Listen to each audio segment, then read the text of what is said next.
Me, just may have snagged a shopping center. I'm gonna tell you why. Me, where's your shopping center at? Half quarter mile down on the right. Oh, okay. Yeah. Yeah. Your name? Stu. Stu. I'm Marcus. Great to meet you, Marcus. I'll Yeah. call you this week. We'll set a meeting up. Yeah. Sure. We'll take care of you. Yep. Yeah. I use the same guy Frank used.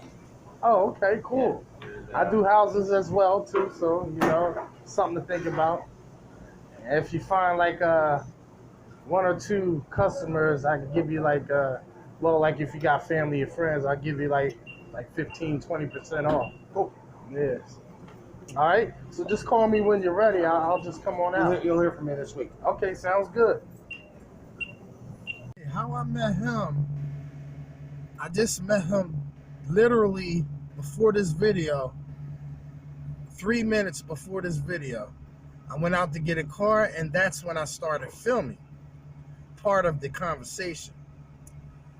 The reason why I met him, this goes back to, remember what I was telling you? The laws of attraction, karma, universal law. It must come back to you.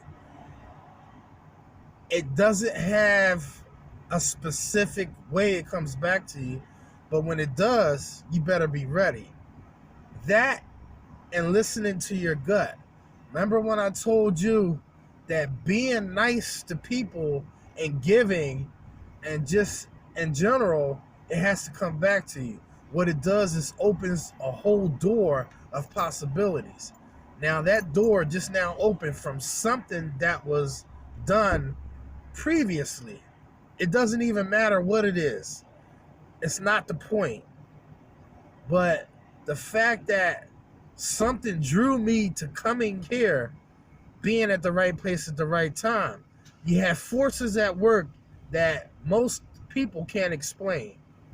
But recognize they're there for your benefit.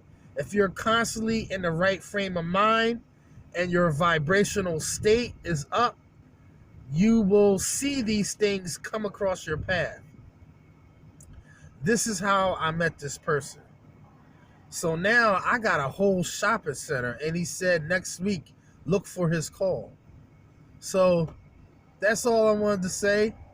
This short video, keep that in mind when you're going about your daily routine, your daily activity. Always listen to your gut as well. Do not never second guess yourself. Only you know what's best for you. But this is Masters at Wagtail, and I'll see you in the next one.